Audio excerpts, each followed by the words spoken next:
झारखंड विधानसभा के बजट सत्र की शुरुआत हो गई है। आज बजट सत्र का पहला दिन था और आज राज्यपाल के अभिभाषण और शोक प्रकाश के बाद आज का दिन स्थगित कर दिया गया। अब कल से विधानसभा के बजट सत्र का दूसरा दिन होगा और कल काफ़ी हंगामेदार सत्र होने के आसार हैं, क्योंकि विपक्ष जो है वह विभिन्न मामलों को लेकर सरकार को घेरने की कोशिश करेगा, चाहे वह पाकी की घटना हो या ईडी की कार्रवाई जो झारखंड में चल रही है, और नियोजन नीति या स्थानीय नीति पर भी सरकार से सवाल पूछेगा। तो पूरी तरह से जो विपक्ष है वह तैयार है और सरकार को घेरने के लेकर आज बैठक भी होनी है। अगर हम बात करें इस बजट की तो काफ़ी महत्वपूर्ण इस बजट को माना जा रहा है, क्योंकि यह चुनावी बजट भी है। 2023-24 का बजट है और जब 2024 में बजट पेश होगा तो उसी वर्ष चुनाव है, तो इसी बजट को चुनावी बजट माना जा रहा है। और उम्मीद है कि सरकार की ओर से खासकर युवाओं को और किसानों के हित में बेहतर बजट आने की उम्मीद जताई जा रही है। 3 मार्च को बजट पेश किया जाएगा। आज जब पहला दिन है और आज जब सदन में भाग लेने पहुंचे तमाम सत्ता पक्ष और विपक्ष के विधायक क्या कुछ कह रहे हैं, आप सुनिए। अब अभी सब बताएंगे तो बाकी दिनों के बारे में आप उत्सुकता खत्म हो जाएगी। बाकी देखिए,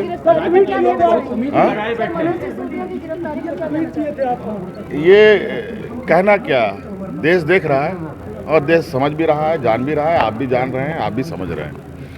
मुझे इसमें बहुत कुछ कहने की आवश्यकता नहीं है, लेकिन जो हो रहा है वो लोकतंत्र के लिए बहुत अच्छा नहीं है। सर, अब चुनाव हो रहा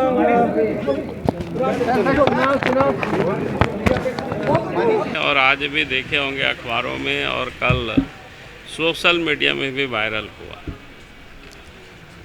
हम तो ऐसी बदनाम ही हैं कि सरकार को है ना हर हमेशा दिखाते रहते हैं, बताते रहते हैं झारखंड में क्या हो रहा है। लेकिन कल आप सब लोगों ने देखा होगा कि सरकार के जो सहयोगी दल है, उनके जो विधायक है, उनके जो पूर्व मंत्री है, उन्होंने साफ कहा कि भाई किस प्रकार के राज्य में एसपी और डीसी लोगों का पदस्थापन 5-5 करोड़ रुपया में होता है। ये मैं नहीं कह रहा हूँ, कांग्रेस के विधायक, कांग्रेस के जो नेता है, उन्होंने जनता की जब सार्वजनिक रूप से उन्होंने कहा है और आरोप लगाया है, तो ये आप सबको ध्यान में है। और उन्होंने यहाँ तक कहा कि अफसर और अपराधी मिलकर के अपराध करते हैं। विधायक ने तो कहा 60-40 और उन्होंने कहा कि 50-50 या बंटवारा होता है। तो आप ये जरा सोचिए राज्य में क्या हो रहा है, कैसी सरकारें चल रही है। और उन्होंने यहाँ तक कहा कभी जेल में कैदियों से बात कर, कैदियों से ही मनचाहा अफसर अपनी पोस्टिंग कराते हैं। इससे बड़ी और खतरनाक स्थिति क्या होगी? कोई नहीं है, ठीक है। आपके घर में अगर कहीं पे कुछ होता है तो लोगों को चोट होता है, दिल में दर्द होता है, लेकिन जो है कि भावना से ज़्यादा अपना कर्तव्य और अपना काम पे हमको ध्यान देने की ज़रूरत है। मैं निश्चित तौर से कहता हूं कि यह जो घटना है बहुत निंदनीय है। देखिए, जब से प्रदेश का निर्माण हुआ है, प्रदेश में 2 ही चीज़ का हनन हुआ है, ज़मीन का और खनिज का। और इस ज़मीन और खनिज के लिए यह लोग, देखिए, अंग्रेज ज़माने से यह आपका उप राजधानी रहा है, बिहार प्रदेश में भी रहा है, बहुत शांतिप्रिय जगह रहा है। लेकिन झारखंड बनने के बाद में सत्ता किन्हीं के हाथों में रहा होगा, लेकिन बाहर से लोगों का यहाँ पे नज़र है, यहाँ के खनिज पे नज़र है, यहाँ के संपत्ति पे नज़र है। लड़ाई यहाँ के लोगों का नहीं। ठीक है सर, ये कार्य मंत्रणा की बैठक हुई, हो गया रेडी? दीजिए कार्य मंत्रणा का बैठक में 24 तारीख तक हम लोग का वर्किंग डेट था। शहरुल 24 तारीख को पड़ रहा है, उसी को लेकर थोड़ा हम लोग चिंतित थे कि कैसे करके उस दिन में हो पाएगा। अब उसका एकदम कंक्रीट तो नहीं निकला है, हो सकता है कि एक दिन हाउस घटे और बिजनेस आवर बढ़ा दिया जाए, यही चर्चा अभी तक हुई। फिर कार्यमंत्रणा में दोबारा बैठेंगे, फिर निर्णय लेंगे। तो अभी इस पर कोई निर्णय मैंने नहीं, 24 को तो नहीं होगा सर? अब 24 को तो नहीं होगा, वो सहरुल है, उसलिए बहुत बड़ा पर्व है झारखंड का, इसलिए नहीं होगा।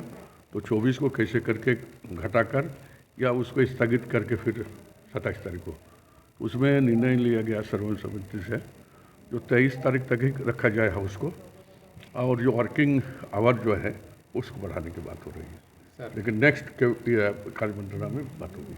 सर एक और सवाल, अभी विधायक कांग्रेस की हैं अम्बा प्रसाद, वो भी कह रही हैं कि अब जो अपराधी है वो बढ़ा है उनके इलाके में, कंट्रोल में नहीं है, और कई तरह की बातें उन्होंने की है। क्या कहेंगे उनके इस आरोप पे? योगेंद्र साहु जो मंत्री हैं, पूर्व मंत्री हैं, उन्होंने भी कई आरोप लगाए जो वायरल है। देखिए, अपना अपना क्षेत्र की समस्या है, गतिविधि कुछ लोगों का बड़ा होगा तो सरकार संज्ञान में है सारी बातों। वो परसों एक कैजुअल्टी हुआ था, उसको लेकर सरकार संगीन है। जो भी दोषी होगा उसको किसी को बख्शा नहीं जाएगा। अपराध बढ़ा है ऐसा? देखिए, वो उनका अपना है, अपराध तो कहीं भी कुछ हो सकता है, लेकिन उस पर त्वरित कार्रवाई करके उसको सजा देना या हम लोग का काम है, सरकार किया है वो हम लोग कर रहे हैं, उसमें कहीं कोताही नहीं है। वहाँ पे लॉलेसनेस है, आए दिन अपराधी किसी को भी मार के चले जा रहे हैं। कभी कोई व्यापारी का मर्डर हो जा रहा है, कभी कोई आम आदमी का मर्डर हो जा रहा है। अब तो इतना मन बढ़ गया अपराधियों का कि मेरे विधायक प्रतिनिधि का भी मर्डर कर दिया और 1 दर्जन से ज़्यादा गोलियां चलाई। तो ये निश्चित तौर पे हमको भरोसा है माननीय मुख्यमंत्री जी पे कि इन सारे चीज़ों पे, क्योंकि हमारी सरकार में तुरंत संज्ञान ली जाती है कोई भी चीज़ की, तो बिल्कुल तुरंत संज्ञान लेके इस आपराधिक घटना का जिम्मेदारी जो है, जो अधिकारी जिस तरह से जो जिम्मेदार अधिकारी फेलियर है, तो ये व्यवस्था को ठीक करने का काम करेंगे। रामगढ़ में जो लॉ एंड ऑर्डर का इशू है उसको ठीक करने का काम करेंगे, और हमारा यही माननीय मुख्यमंत्री जी से आग्रह है और विश्वास भी है। और हम ये चाहते हैं कि ये जो जांच है इसको NIA से जांच कराया जाए, उच्च स्तरीय जांच किया जाए, क्योंकि इसमें कहीं ना कहीं पुलिस प्रशासन की संलिप्तता है। क्योंकि ऐसा नहीं होना चाहिए कि बार बार एक ही घटना बार बार आए दिन हम लोग सुनते रहें।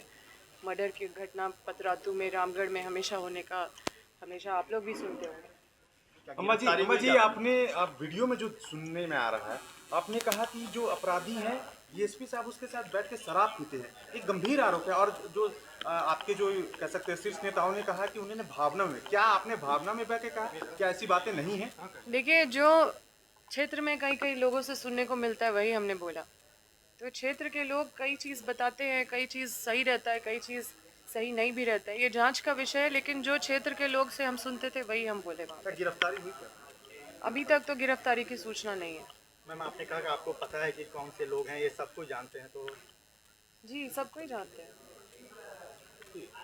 चालू हो रहा है।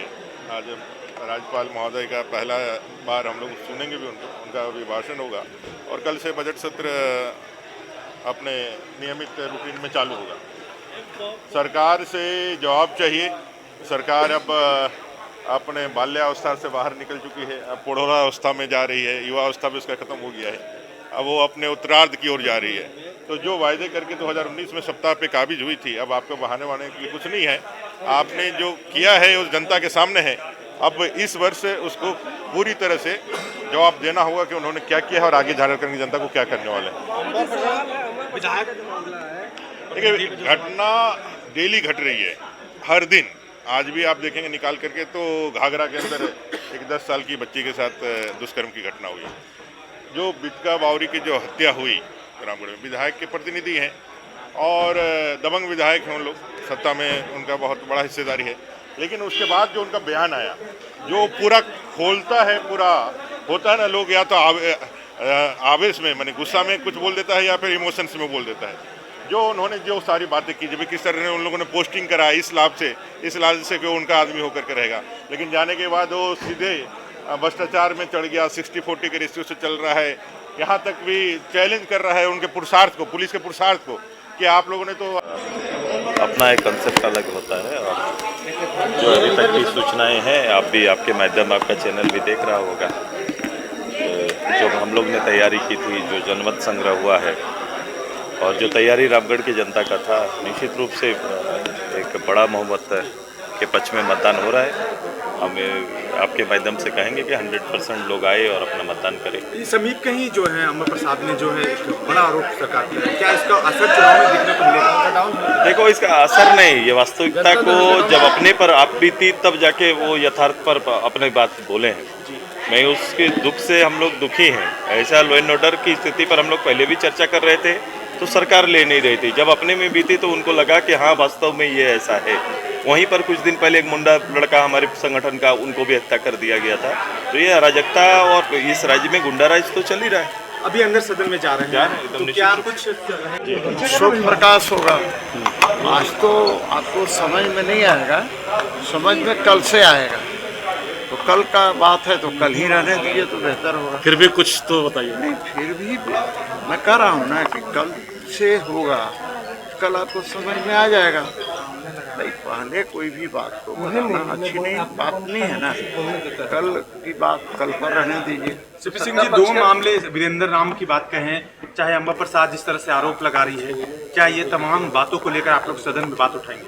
नहीं, देखिए उठाएंगे कि नहीं उठाएंगे भाई, देखिए जो भी ज्वलंत मुद्दे होंगे झारखंड का, और झारखंड जिस दशा और दिशा में चल रही है, तो वहाँ कोई मुंह में पट्टी लगा के तो नहीं बैठेंगे।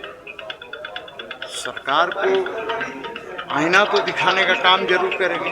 ये अलग विषय है कि सरकार आईना देखने के लिए तैयार है या नहीं, लेकिन आईना तो अम्बा प्रसाद जी और जोगिंदर साहब जी ने दिखा दिया है, जो पूरा वायरल हो रहा है। उसके बाद भी सरकार का कानों पर जू नहीं रेंग रही है, तो भगवान बचाए ऐसे सर।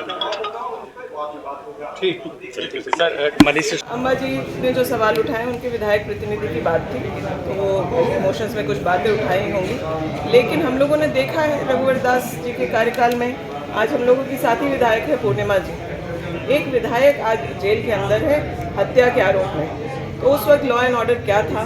महिलाओं के मामले में हम लोगं ने देखा है कि उस वक्त घटनाएं होती थी लेकिन कार्रवाई में देरी होती थी। हम लोगों की सरकार के समय में विशेष रूप से जो महिलाओं के ऊपर अत्याचार हो रहे हैं, घटना दुर्घटना एक भी हो तो बहुत दुखद है, लेकिन अगर कोई घटना हो जाती है तो उस पर तुरंत कार्रवाई होती है और पुलिस अपना कार्य करके अपना अनुसंधान करके कोर्ट के जिम्मे कर रही है, और अब तो लोगों को कोर्ट से पनिशमेंट भी हो रहा है। मैम, रामगढ़ बिल्कुल, हम लोग 5वां उपचुनाव जीतने जा रहे हैं, भारी बहुमत हम लोगों की साथी को न्याय, ममता जी को न्याय मिलेगा और बजरंग महतो जी विधायक चुनेंगे। आज सत्र का पहला दिन है सर, कितनी तैयारी? तैयारी हम लोगों को करनी है कि विपक्ष को करनी है? दोनों तरफ से तैयारी। विपक्ष कहाँ तैयारी करके आ रहा है? विपक्ष के पास तो कोई मुद्दा ही नहीं है, मुद्दाविहीन विपक्ष है। छोटी छोटी बातों को